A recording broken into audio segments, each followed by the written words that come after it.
Le secret de Maître Cornille. Francette Mamaille, un vieux joueur de fifre qui vient de temps en temps faire la veillée chez moi, en buvant du vin cuit, m'a raconté l'autre soir un petit drame de village dont mon moulin a été témoin il y a quelque 20 ans. Le récit du bonhomme m'a touché et je vais essayer de vous le redire tel que je l'ai entendu. Imaginez-vous pour un moment, cher lecteur, que vous êtes assis devant un pot de vin tout parfumé et que c'est un vieux joueur de fifre qui vous parle.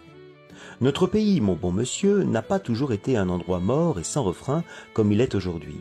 Auparavant, il s'y faisait un grand commerce de meunerie, et 10 lieues à la ronde, les gens des mâts nous apportaient leur blé à moudre.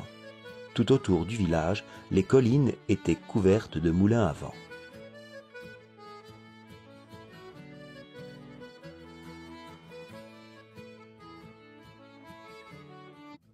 De droite et de gauche, on ne voyait que des ailes qui viraient au mistral par-dessus les pins, des ribambelles de petits ânes chargés de sacs, montant et dévalant le long des chemins, et toute la semaine c'était plaisir d'entendre sur la hauteur le bruit des fouets, le craquement de la toile et le diahu des aides-meuniers. Le dimanche, nous allions au moulin par bande. Là-haut, les meuniers payaient le muscat, les meunières étaient belles comme des reines, avec leurs fichus de dentelle et leurs croix d'or. Moi, j'apportais mon fifre, et jusqu'à la noire nuit, on dansait des farandoles. Ces moulins-là, voyez-vous, faisaient la joie et la richesse de notre pays. Malheureusement, des Français de Paris eurent l'idée d'établir une minoterie à vapeur sur la route de Tarascon.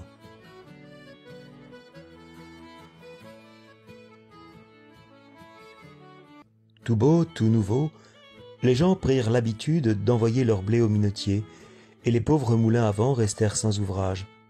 Pendant quelque temps, ils essayèrent de lutter, mais la vapeur fut la plus forte, et l'un après l'autre péquèrent, ils furent tous obligés de fermer.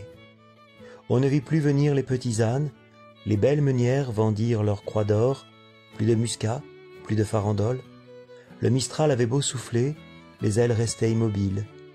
Puis un beau jour, la commune fit jeter toutes ces masures à bas, et l'on sema à leur place de la vigne et des oliviers.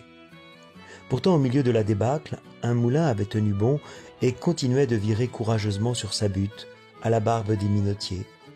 C'était le moulin de Maître Cornille, celui-là même où nous sommes en train de faire la veillée en ce moment.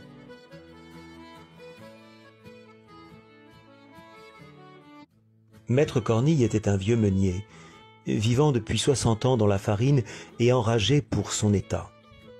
L'installation des minoteries l'avait rendu comme fou.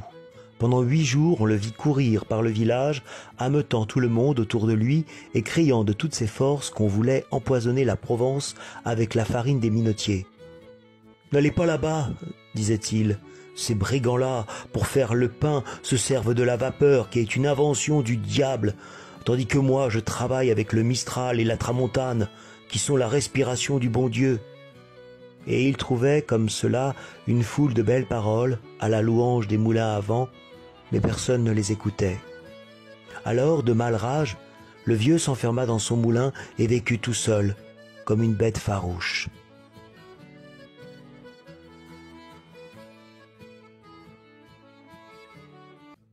Il ne voulut pas même garder près de lui sa petite fille Vivette, une enfant de 15 ans qui, depuis la mort de ses parents, n'avait plus que son grand au monde. La pauvre petite fut obligée de gagner sa vie et de se louer un peu partout dans les mâts, pour la moisson, les magnans ou les olivades. Et pourtant son grand-père avait l'air de bien l'aimer, cet enfant-là. Il lui arrivait souvent de faire ses 4 lieues à pied, par le grand soleil, pour aller la voir au mât où elle travaillait. Et quand il était près d'elle, il passait des heures entières à la regarder en pleurant. Dans le pays, on pensait que le vieux meunier, en renvoyant Vivette, avait agi par avarice, et cela ne lui faisait pas honneur de laisser sa petite fille ainsi traîner d'une ferme à l'autre, exposée aux brutalités des Vaïles et à toutes les misères des jeunesses en condition. On trouvait très mal aussi qu'un homme de renom de Maître Cornille, et qui jusque-là s'était respecté, s'en alla maintenant par les rues comme un vrai bohémien, pieds nus, le bonnet troué, la taillole en lambeaux. Le fait est que le dimanche, lorsque nous le voyions entrer à la messe, nous avions honte pour lui, nous autres les vieux. Et Cornille le sentait si bien qu'il n'osait plus venir s'asseoir sur le banc d'œuvre. Toujours il restait au fond de l'église, près du bénitier, avec les pauvres. Dans la vie de maître Cornille, il y avait quelque chose qui n'était pas clair. Depuis longtemps, personne au village ne lui portait plus de blé, et pourtant les ailes de son moulin allaient toujours leur train comme devant. Le soir, on rencontrait par les chemins le vieux meunier poussant devant lui son âne chargé de gros sacs de farine. « Bonne vêpre, maître Cornille !» lui criaient les paysans. « Ça va donc toujours la meunerie ?»« Toujours, mes enfants, répondait le vieux d'un air gaillard. Dieu merci, ce n'est pas l'ouvrage qui nous manque. Alors, si on lui demandait d'où diable pouvait venir tant d'ouvrages, il se mettait un doigt sur les lèvres et répondait gravement « Motus, je travaille pour l'exportation. » Jamais on n'en put tirer davantage. Quant à mettre le nez dans son moulin, il n'y fallait pas songer. La petite Vivette elle-même n'y entrait pas. Lorsqu'on passait devant, on voyait la porte toujours fermée, les grosses ailes toujours en mouvement, le vieil âne broutant le gazon de la plateforme et un grand chat maigre qui prenait le soleil sur le rebord de la fenêtre et vous regardait d'un air méchant.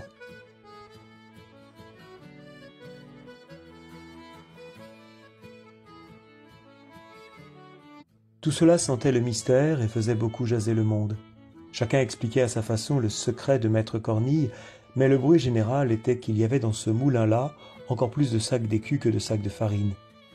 À la longue pourtant tout se découvrit, voici comment. En faisant danser la jeunesse avec mon fifre, je m'aperçus un beau jour que l'aîné de mes garçons et la petite Vivette s'étaient rendus amoureux l'un de l'autre. Au fond je n'en fus pas fâché, parce qu'après tout, le nom de Cornille était en honneur chez nous. Et puis, ce joli petit passereau de Vivette m'aurait fait plaisir à voir trotter dans ma maison.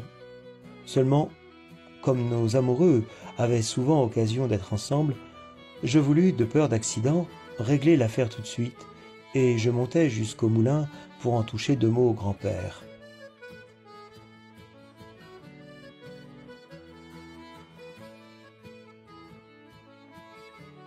Ah, le vieux sorcier, il faut voir de quelle manière il me reçut. Impossible de lui faire ouvrir sa porte. Je lui expliquai mes raisons tant bien que mal à travers le trou de la serrure, et tout le temps que je parlais, il y avait ce coquin de chat maigre qui soufflait comme un diable au-dessus de ma tête. Le vieux ne me donna pas le temps de finir, et me cria fort malhonnêtement de retourner à ma flûte, que si j'étais pressé de marier mon garçon, je pouvais bien aller chercher des filles à la minoterie. Je pensais que le sang me montait d'entendre ces mauvaises paroles, mais j'eus tout de même assez de sagesse pour me contenir. Et laissant ce vieux fou à sa meule, je revins annoncer aux enfants ma déconvenue. Ces pauvres agneaux ne pouvaient pas y croire. Ils me demandèrent comme une grâce de monter tous deux ensemble au moulin, pour parler au grand-père. Je n'eus pas le courage de refuser, et puis voilà mes amoureux partis.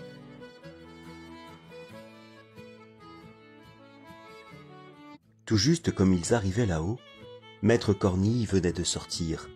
La porte était fermée à double tour, mais le vieux bonhomme, en partant, avait laissé son échelle dehors, et tout de suite, l'idée vint aux enfants d'entrer par la fenêtre, voir un peu ce qu'il y avait dans ce fameux moulin. Chose singulière, la chambre de la meule était vide. Pas un sac, pas un grain de blé, pas la moindre farine au mur, ni sur les toiles d'araignée. On ne sentait pas même cette bonne odeur chaude de froment écrasé qui embaume dans les moulins. L'arbre de couche était couvert de poussière, et le grand chat maigre dormait dessus.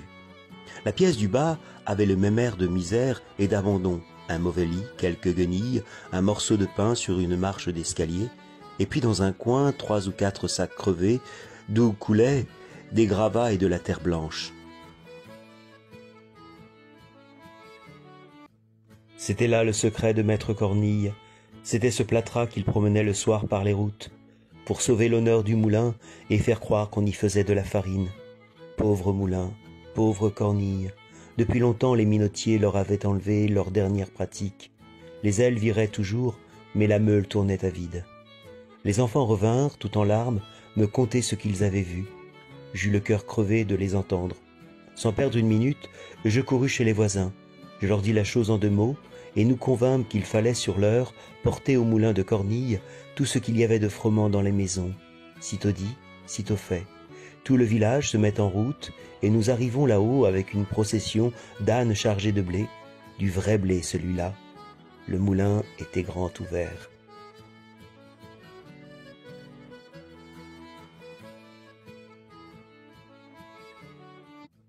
Devant la porte, maître Cornille, assis sur un sac de plâtre, pleurait, la tête dans ses mains.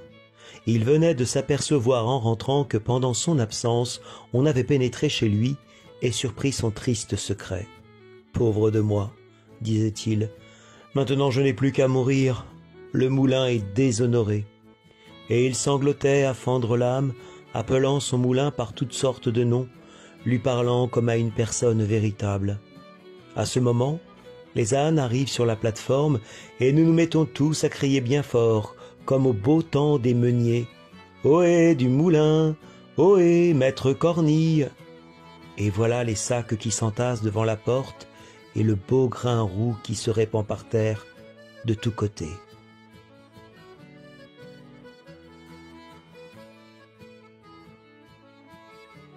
Maître Cornille ouvrait de grands yeux.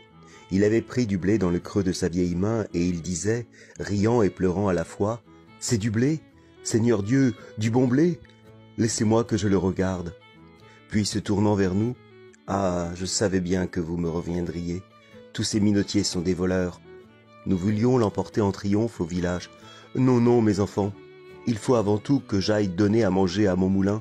Pensez donc, il y a si longtemps qu'il ne s'est rien mis sous la dent. » Et nous avions tous des larmes dans les yeux de voir le pauvre vieux se démener de droite et de gauche, éventrant les sacs, surveillant la meule, tandis que le grain s'écrasait et que la fine poussière de froment s'envolait au plafond.